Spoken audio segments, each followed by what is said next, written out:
So this is a problem where we have to write the equation in slope-intercept form, but it has to go to this point and it has to have this line. So what we have to do is we'll make us a table of x and y values, and we have to count backwards till we find the y-intercept. Remember, the y-intercept is where the x is 0, and whatever the number we end up with the y, that will be the y-intercept. We'll start at 4, and 4.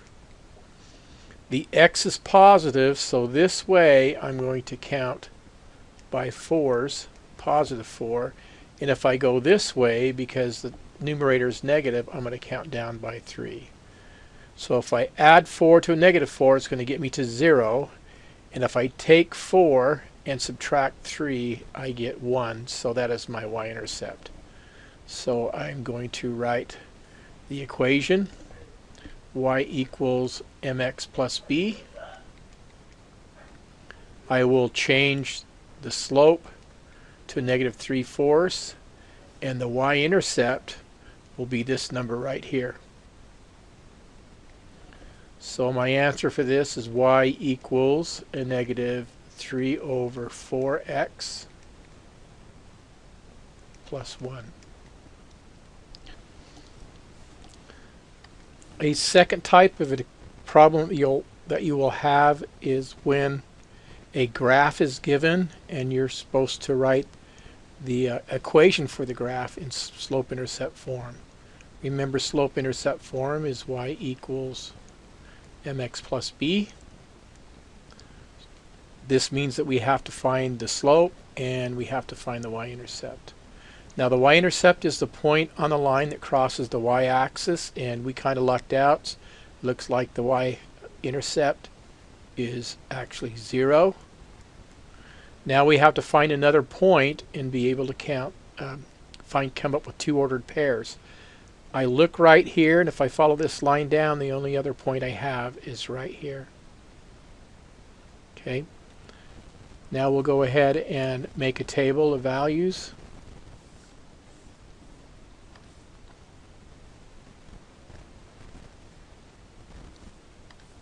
There's my x and there's my y. I can use this as the point 0, 0, and I can use the point 2 and a negative 5. It's 2 on the x and a negative 5 on the y. Now that I have two ordered pair, I can count the change. The y's go up by 5 and the x's go down by a negative 2. Now we know the slope m is the change in the y's divided by the change in the x's. So this slope is 5 over a negative 2, and usually the way that is written is the negative will be out in front and the fraction 5/2 will follow.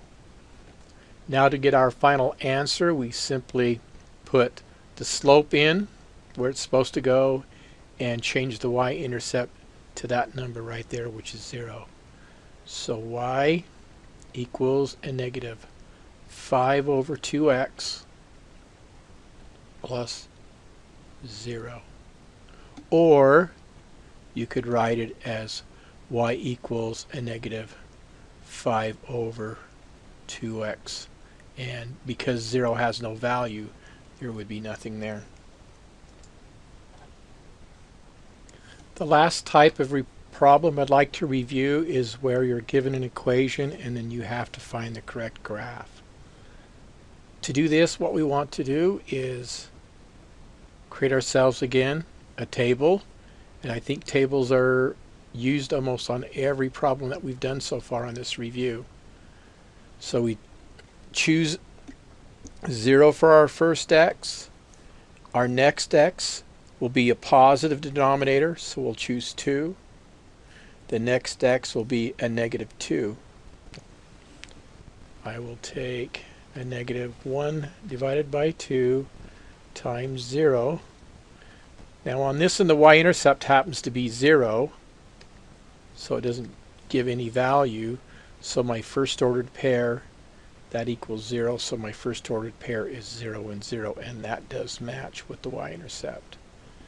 Now my second point will be 2, so I negative 1 divided by 2 times 2 will change that 0 to a 2.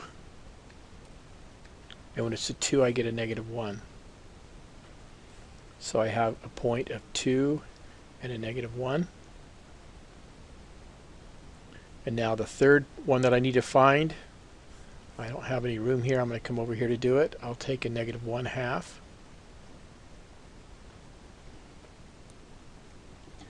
I will put a negative 2 into my equation. I'll take my calculator, change that 2 to a negative 2, and see what value that I get. See the value that I get out. So change that to a negative 2. There we go, negative 2.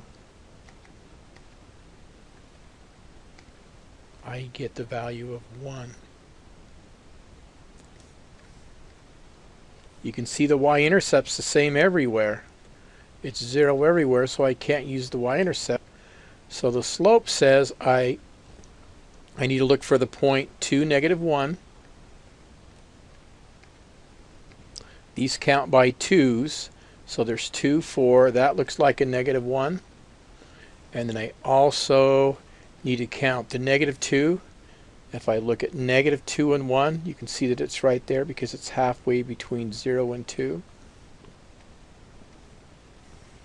If I look at this one, at 2 it goes up to 1. At a negative 2 it goes down to a negative 1, so I know that that can't be right. If I look at this one, it goes over to 1 and up 2, and negative 1 goes down to negative 2, so that can't be it. In my last one, I go over positive 1, it goes down to a negative 2, and it goes to a negative 1, it goes up to a positive 2. And if you look at my table, it has to be 2, negative 1, has to be 2, negative 1, and 2 and 1. So this is the right graph, so my choice needs to be A.